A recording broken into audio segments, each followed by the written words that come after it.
नाराए हमद। इंसान सिर्फ रोटी ही से नहीं जीता, बल्कि हर एक कलमे से जो खुदावंद के मुंह से निकलता है। आज हम मुकद्दस मत्ती की अंजील, उसका छठा बाब और उसकी 7वीं आयत पर ध्यान और ज्ञान करेंगे। और आज हम आए हमारे बाप की दुआ पढ़ना, इसके बारे में सुनेंगे। और जब तुम दुआ करते हो तो गैर कौमों के लोगों की मानिद बक बक ना करो, क्योंकि वो समझते हैं कि हमारी ज्यादा गोई से हमारी सुनी जाएगी।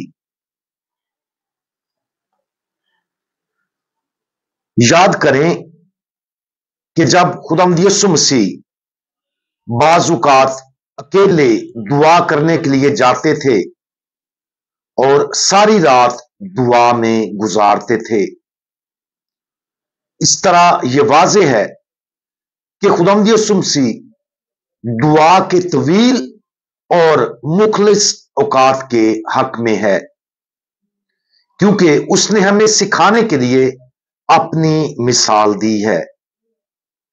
खुदावंद यीशु मसीह गैर कौमों पर सही तनकीद करते हैं, क्योंकि खुदावंद यीशु मसीह के सारी रात दुआ करने और गैर कौमों के बक बक करने में बहुत वाज़ेह फर्क है। गैर कौमों की दुआ पर इस तनकीद के बाद खुदावंद यीशु मसीह हमें आए हमारे बाप की दुआ हमारी जाती दुआ के नमूने के तौर पर देते हैं।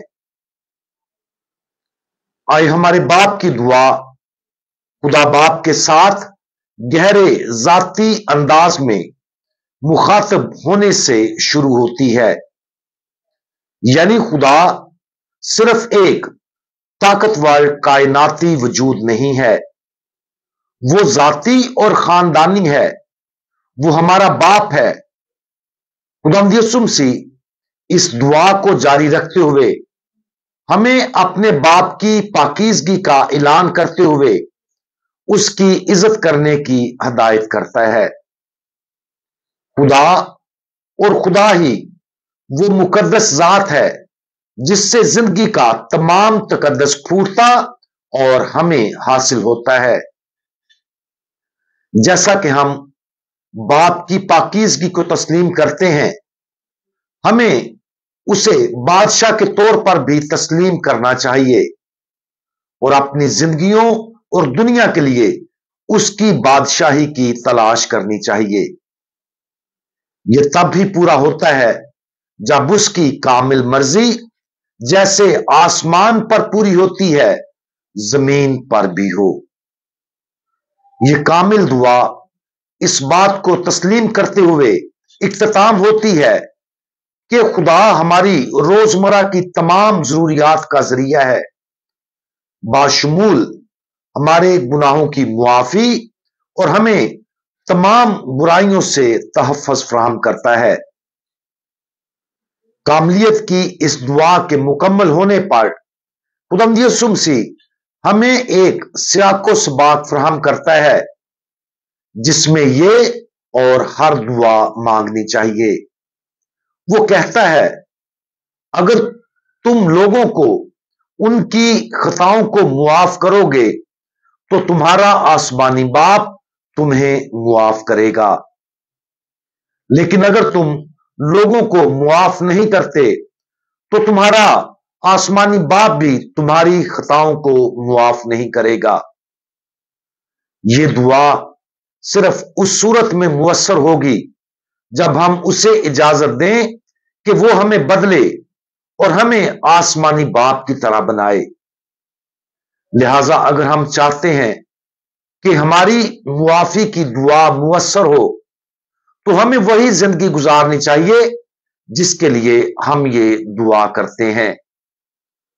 हमें दूसरों को भी मुआफ करना चाहिए ताकि खुदा हमें मुआफ करे। आज आए हमारे बाप की इस कामिल दुआ पर गौर करें। एक आजमाइश यह है कि हम इस दुआ से इतने मानूस हो सकते हैं कि हम इसके हकीकी मानी से रूशनास नहीं होते हैं। अगर ऐसा होता है तो हम महसूस करेंगे कि हम इस दुआ को उन गैर कौमों के लोगों की तरह पढ़ते हैं जो महज बक बक करते हैं।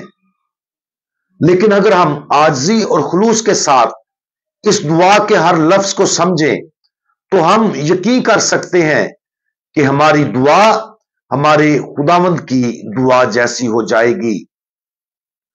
मुकद्दस इग्नेशियस ऑफ लोयोला इस दुआ के हर लफ्ज पर बहुत आहिस्ता से गौर करने की हिदायत करता है। एक वक्त में सिर्फ एक लफ्ज। आज आहिस्ता आहिस्ता इस दुआ के एक एक लफ्ज को बोलने की कोशिश करें और बक बक की बजाय आसमानी बाप के साथ मुस्तनद तरीके से दुआ करने की आदत डालें। आए हमारे बाप, तू जो आसमान पर है, तेरा नाम पाक माना जाए, तेरी बादशाही आए, तेरी मर्जी जैसे आसमान पर पूरी होती है जमीन पर भी हो। हमारे रोज की रोटी आज हमें दे, और जिस तरह हम अपने कर्जदारों को मुआफ करते हैं, तू भी हमारे कर्ज हमें मुआफ कर, और हमें आजमाइश में न पड़ने दे, बल्कि बुराई से बचा। आमीन। खुदावंद यीशु मसीह, हमारा भरोसा आप पर है। आमीन।